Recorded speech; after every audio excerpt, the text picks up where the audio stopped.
नमस्कार दोस्तों, आज के हमारे इस वीडियो में हम आपके लिए भोलेनाथ और माता पार्वती की एक पावन कहानी लेकर आए हैं। एक समय की बात है, कैलाश पर्वत से भोलेनाथ पृथ्वी भ्रमण की ओर चलने लगे तो माता पार्वती बोली, प्रभु इस समय आप कहाँ जा रहे हैं? भोलेनाथ बोले, पार्वती जी सावन का महीना चल रहा है, मैंने सोचा थोड़ा पृथ्वी भ्रमण कर आऊं। पार्वती जी बोली, आप अकेले ही जाएंगे? चलिए मैं भी आपके साथ चलती हूँ। महादेव बोले, पार्वती जी पृथ्वी लोक पर घूमते घूमते आप थक जाएंगी, इसलिए आप कैलाश पर ही आराम करें। लेकिन पार्वती जी नहीं मानी और हठ करने लगी। तब महादेव और माता पार्वती भेष बदलकर पृथ्वी लोक पर पहुंच गए। पृथ्वी लोक पर घूमते घूमते सुबह से शाम होने को आई और पार्वती जी को भूख लगने लगी। वो भोलेनाथ से बोली, स्वामी मुझे तो बहुत भूख लगी है, मुझे कुछ खिला दे। ये सुनकर भोलेनाथ बोले, पार्वती जी अब यहाँ मैं आपको क्या खिलाऊं? पार्वती जी बोली, प्रभु मुझे तो खीर खांड का भोजन करना है। भोलेनाथ बोले, पार्वती जी अब आपके लिए खीर खांड का भोजन पृथ्वी लोक पर मैं कहाँ से लाऊं? लेकिन पार्वती जी फिर से हट करने लगी। भोलेनाथ बोले, चलिए आगे चलिए, किसी के घर चलते हैं। ऐसा कहकर वो दोनों आगे की ओर बढ़ गए। एक गांव में पहुंचे और एक घर का द्वार खटखटाया। अंदर से एक सेठानी बाहर आई और बोली, कहिए महाराज क्या चाहिए आपको? महादेव बोले, देवी हमें खीर खांड का भोजन करना है। ये सुनते ही सेठानी बोली, अच्छा खीर खांड का भोजन चाहिए, तो अब मैं आप दोनों के लिए खीर खांड का भोजन तैयार करूं। चलो चलो आगे चलो। ऐसा कहकर वो सेठानी अंदर चली गई। अब भोलेनाथ और माता पार्वती गांव में आगे बढ़े तो एक बुढ़िया की झोपड़ी आई। बूढ़ी माई झोपड़ी के बाहर बैठी थी।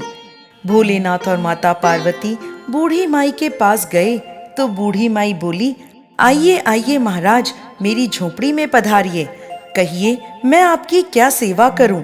तब भोलेनाथ और माता पार्वती बोले, बूढ़ी माई हमें खीर खांड का भोजन करना है। ये सुनते ही बूढ़ी माई बोली, आप जरा देर बैठिए, मैं अभी लेकर आती हूँ। ऐसा कहकर बूढ़ी माई हाथ में एक लोटा लेकर गांव की ओर जाने लगी। महादेव उसे रोकते हुए बोले, बूढ़ी माई तुम कहाँ चली? तो बूढ़ी माई बोली, प्रभु दूध चावल और खांड लेने जा रही हूँ। महादेव बोले, बूढ़ी माई पहले अपने घर में तो देख लो, दूध चावल और खांड के बर्तन भरे हैं। ये सुनकर बूढ़ी माई रसोई के अंदर गई तो देखती है कि उसकी रसोई में दूध खीर और खांड भरे रखे थे।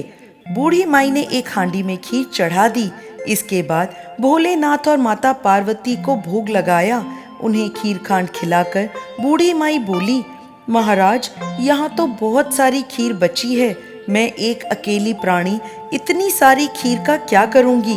मेरे घर में तो कोई भी नहीं है, मैं तो अकेली हूँ। भोलेनाथ बोले, बूढ़ी माई क्यों बातें बनाती है? अंदर जाकर देख, तेरा तो पूरा परिवार बैठा है।